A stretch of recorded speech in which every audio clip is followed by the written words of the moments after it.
দেশি প্রজাতির ভেড়ার সাথে কাশ্মীরি জাতের ভেড়ার ক্রস গাড়ল। আর এই গাড়লের সাথে দুম্বার ক্রস করে ইতিমধ্যে সাড়া ফেলেছেন মেহেরপুর গাংনী উপজেলার ভোমরদা গ্রামের আসাদুজ্জামান। নতুন জাতের এই ভেড়ার মাংস উৎপাদন ক্ষমতা অনেক বেশি এবং ভেড়ার এই চাহিদাটিও অনেক বেশি। কেন, কিভাবে এবং কি পদ্ধতিতে এই গাড়ল কিংবা নতুন জাতের শঙ্কর প্রজাতের এই ভেড়াটি উৎপাদন করলেন সেটি জানবো তার কাছে। আমি বিদেশ ছিলাম, মালয়েশিয়া ছিলাম। মালয়েশিয়া থেকে আসছি 20 সালে আসার পর এটাকে গাড়ি চালাতাম বিদেশের আগে। তো দেখলাম গাড়ি সবারই ঘর ঘর হয়ে গেছে, গাড়ি তার ইনকাম নাই। তা আমি দুধের গরু, মোটা গরু তুললাম। সে গরু দুধের ফার্মে দুধের ইনকাম ভালো হয়েছিল। তো দুধের হয়েছে মিল ফ্যাক্টর নেই আমার এলাকায়। তো এখান থেকে আমি তুললাম এক চান্সে 40টা ভেড়া আর 30টা ছাগলের ধাড়ি আর 8 পিস ওই মতো গরু ছিল। তো এটা দেখতে দেখতে এখন বর্তমানে আমি টিকে আছি গাড়লে কাজ করতে করতে আমার এই গাড়ল যে মেড়া বলে একটা ছেলে থাকে, ওই মেড়াতে আমার আকালকে মায়েরি মাঠে ফেলিয়ে রাখছিল। তো আমি দেখলাম এই মানুষ মারি ফেললে কাজ করা যাবে না। তারপরে আমি গেলাম হচ্ছে দুম্বাতে যাওয়ার পরে দেখছি এই বাচ্চার গরু এত ভালো, 6 মাসের বাচ্চা ওজন আসছে 35 থেকে 40 এবং 45 পর্যন্ত একটা ওজন আছে। আর এই গাড়লের তো আপনার ওজন আছে 12, 15, 18 এর ভিতরে থাকে, মানে ডবলেরও বেশি।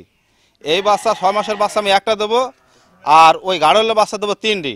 তেবা কাজ যদি এক সমান হয়, তো এখানে মনে করেন একটা 40 কেজি 45 কেজি ওজনে যদি এই করাসটা যদি গোশও হয় তা 25 কেজির ওপর হবে। তো 25 কেজি যদি আমি গোশের দাম বিক্রি করি তাও তো আমার 25,000 টাকা 6 মাসের ভিতরে। আর এমনিতে আমি এখন বিক্রি করছি আপনার ওই 6 মাসের গেলা 35, 36, 4 মাসের গেলা 25, 30 এরকম বেচা কিনা চলছে। গরু যে পচানি হয় না, সেই পচানি সেই খাবার এরা খায়।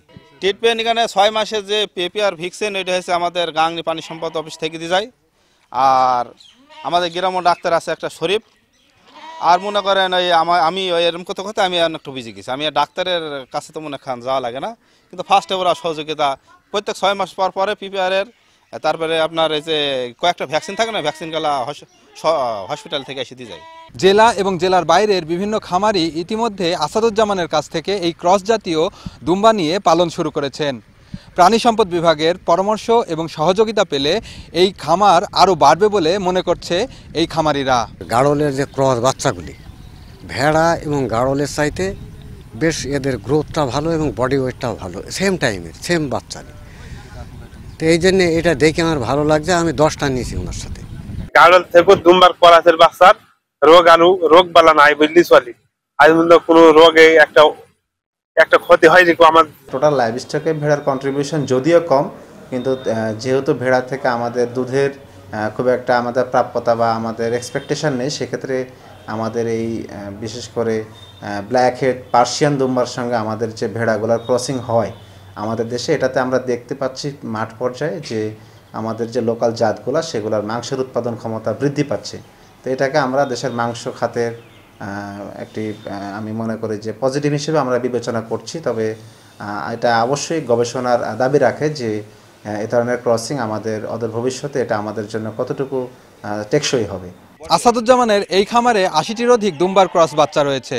6 মাস বয়সী একটি গাড়লের মাংস যেখানে 12 থেকে 15 কেজি ওজন হয়, সেখানে আসাদুজ্জামানের এই উদ্ভাবিত ক্রস বাচ্চা থেকে 25 থেকে 30 কেজি মাংস উৎপাদিত হচ্ছে। কোনো দানাদার কিংবা কেনা খাবার নয়, মাঠে চড়িয়েই এই নতুন প্রজাতির ক্রস বাচ্চাটি পালন সম্ভব বলে জানাচ্ছে আসাদুজ্জামান। বেন ইয়ামিন, সময় সংবাদ, মেহেরপুর।